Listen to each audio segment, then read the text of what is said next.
Assalamualaikum warahmatullahi wabarakatuh. Sidang Jumat yang berbahagia, mari sama-sama kita mengingat kepada Allah Subhanahu wa Ta'ala dengan memuji atas karunia nikmatnya yang begitu banyak tak terhingga. Termasuk di dalamnya adalah nikmat iman, nikmat Islam, nikmat kesehatan, dan juga nikmat rezeki kita. Semoga kita termasuk hamba-hamba yang bersyukur atas segala nikmat Allah Subhanahu wa Ta'ala. Dan juga mari kita selalu meningkatkan kualitas iman dan takwa kepada Allah Subhanahu wa Ta'ala dengan melaksanakan seluruh perintah Allah. Walaupun itu terasanya berat, kita upayakan dengan maksimal upaya itu, maka insya Allah Allah akan menjaga ibadah kita, ketaatan kita hingga akhir hayat. Jamaah rahimakumullah, salah satu karunia Allah Subhanahu wa Ta'ala yang diberikan kepada kita di dunia ini adalah nikmat harta. Rizki salah satunya adalah harta. Dan setiap orang yang lahir ke muka bumi ini adalah dengan rezekinya. Maka oleh karena itu, bagaimana saat sekarang ini kita mengelola harta yang merupakan titipan dari Allah Subhanahu wa Ta'ala. Jamaah rahimakumullah, harta itu adalah akan menjadikan sesuatu yang menjadi keberkahan dalam kehidupan kita bila mana kita mensyukurinya dengan yang pertama, yaitu dengan mensucikan, atau dengan cara kita berzakat, dengan cara kita bersedekah, dengan cara kita menyumbangkan untuk kepentingan umat harta yang kita miliki. Maka orang yang berzakat itu disebut muzaki, dan orang yang diberikan zakat disebut dengan mustahik. Suatu hari baginda Rasulullah Muhammad SAW ditanya oleh para sahabat mengenai harta. Ya Rasulullah, apa kewajiban kami terhadap rizki berupa harta yang diberikan oleh Allah Subhanahu wa Ta'ala? Rasulullah menjawab, ada 3 kewajiban kita kepada harta. Yang pertama adalah kita bisa mengambil manfaat harta tersebut untuk dirimu sendiri, untuk dijadikan memenuhi segala kebutuhan dasar kehidupan kita sehari-hari, ataupun juga lebih daripada itu untuk meningkatkan kualitas hidupmu. Yang kedua, manfaat harta itu adalah diambil manfaatnya yaitu untuk keluargamu, anak dan istrimu, dalam menyelenggarakan pendidikannya misalnya, ataupun untuk kebutuhan-kebutuhan dalam kehidupannya sehari-hari. Oleh karena itu, maka harta itu harus betul-betul dirasakan oleh seluruh keluarga, sedikit atau banyak, maka harus dirasakan dan disyukuri. Itu adalah merupakan pemberian Allah Subhanahu wa Ta'ala. Dan yang ketiga adalah kita bisa mengambil manfaat dari harta itu untuk dalam rangka ketaatan kepada Allah Subhanahu wa Ta'ala, yaitu dengan cara kita gemar bersedekah, gemar berinfak, dan juga dalam rangka kita untuk melaksanakan kewajiban dari Allah Subhanahu wa Ta'ala, yaitu untuk melaksanakan zakat baik itu zakat mal ataupun zakat fitrah.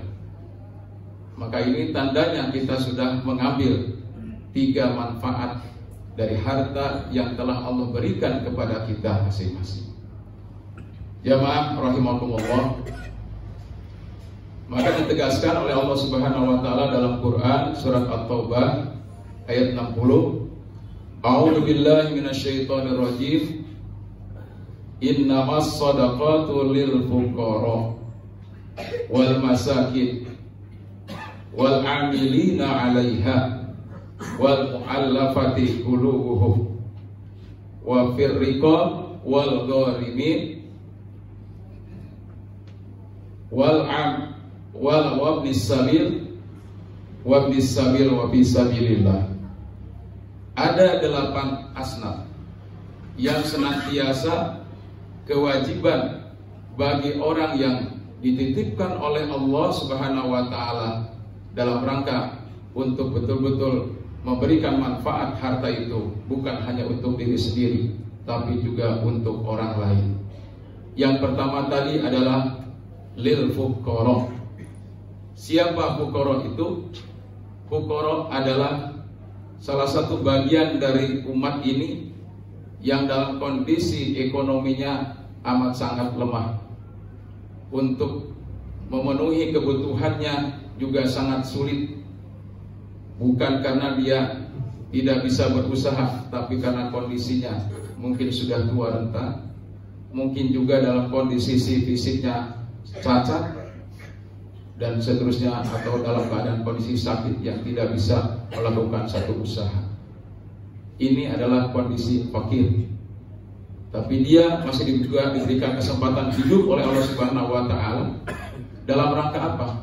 Dalam rangka untuk memberikan salah satu peluang kepada para agniya, orang-orang yang senantiasa diberikan kesempatan untuk berderma, untuk memberikan sedekahnya kepada mereka. Kemudian yang kedua adalah walil masakin, untuk orang-orang miskin. Ini adalah tingkat kedua kesulitan ekonominya untuk dalam rangka memenuhi kehidupannya. Dia selalu udah berusaha semaksimal mungkin, tapi upaya usahanya itu sangat masih banyak kekurangan. Barangkali kalau untuk kehidupannya memenuhi kebutuhan pokok dasarnya saja masih begitu sangat-sangat minim. Inilah golongan orang-orang masakin.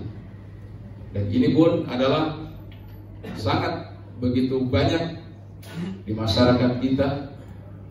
Dan kalau kita lihat, ya dalam setahun sekali barangkali para pengurus masjid dan juga Basnas itu selalu memperhatikan terutama kepada fakir dan miskin ini, karena mereka lah sebenarnya yang lebih utama untuk mendapatkan yaitu pemberian dari orang-orang agniya tadi. Jamaah rahimakumullah. Kemudian yang ketiga adalah wal amilin, yaitu orang-orang yang diberikan kepercayaan oleh Allah Subhanahu wa taala untuk mengambil dan juga mengolah atau mendistribusikan daripada harta yang telah diambil daripada kaum muslimin tersebut. Karena jelas perintahnya Allah Subhanahu wa taala adalah khudh min amwalihim shadaqatan tutahhiruhum wa tuzakkihim biha. Ambillah dari harta orang-orang yang senantiasa di situ sudah memenuhi waktunya untuk mengeluarkan zakat dari harta-harta mereka. Jamaah rahimakumullah. Jadi keberadaan daripada amil atau panitia pada zakat, baik itu secara manual, secara nasional, ataupun secara biasa yang dilakukan di masjid-masjid ataupun mushola-mushola. Dan sekarang pemerintah sudah memberikan satu struktur kepengurusan amil ini dalam bentuk Badan Amil Zakat Nasional atau Basnas. Dalam suatu hasil pekerjaan daripada Basnas ini pada tahun 2020 saja, bahwa terkumpulnya Basnas untuk seluruh Indonesia itu tidak kurang dari 62 triliun dalam setahun. Subhanallah. Maka oleh karena itu betul apa yang disampaikan oleh baginda Rasulullah Muhammad SAW tadi, bahwa kemanfaatan harta itu adalah salah satunya dalam rangka untuk berbagi sesama, dalam rangka juga untuk kesejahteraan umat.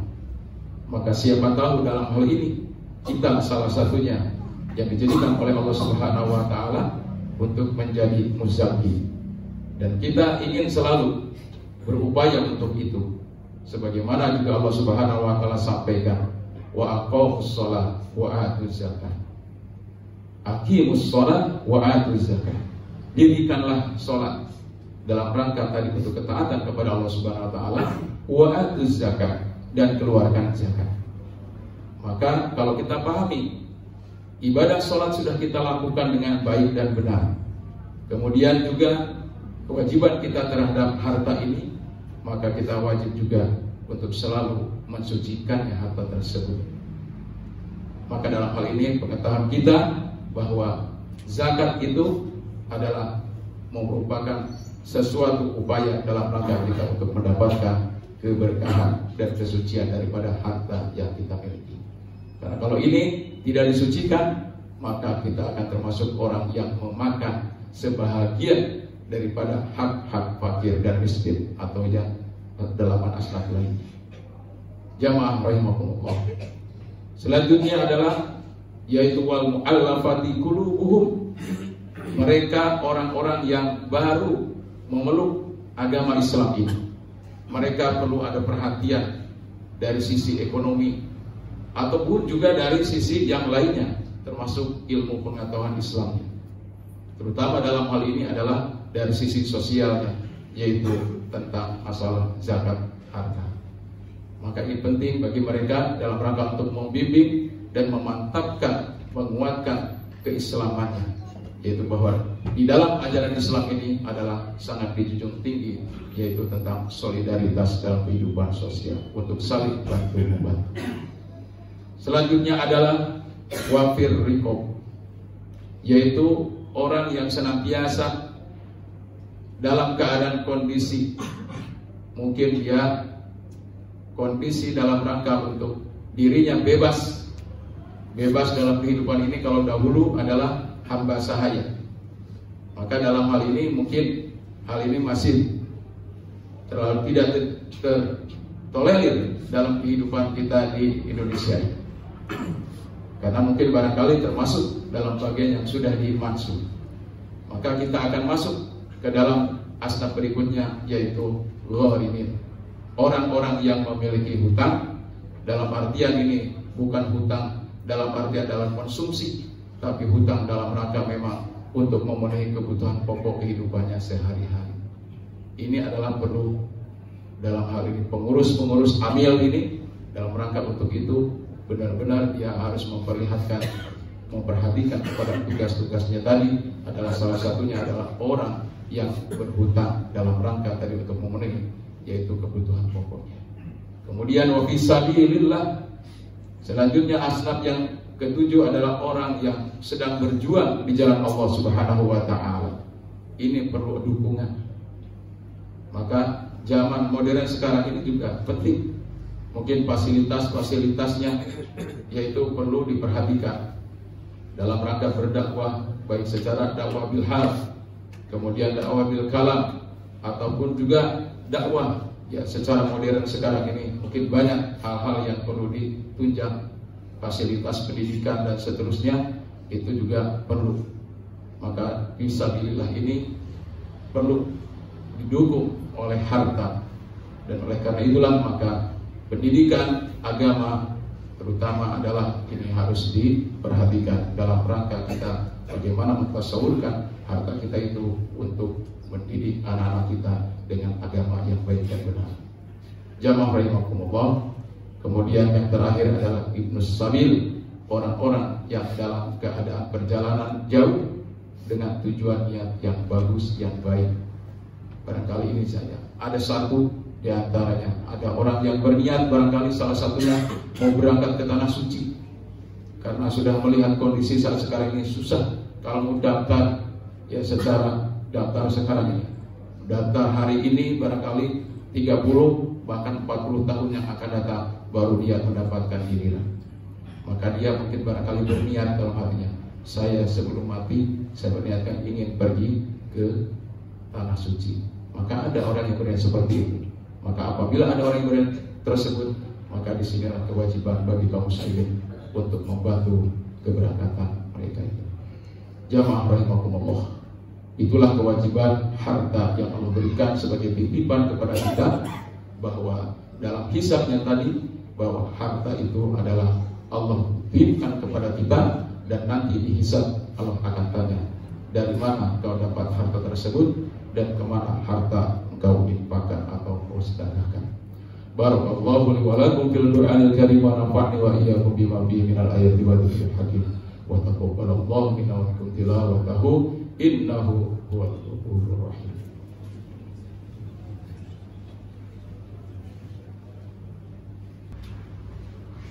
Alhamdulillahi rabbil alamin wal 'aqibatu lil muttaqin wala 'udwana illa 'alal dhalimin. Asyhadu an la ilaha illallah wahdahu la syarikalah wa asyhadu anna sayyidina Muhammadan abduhu wa rasuluh.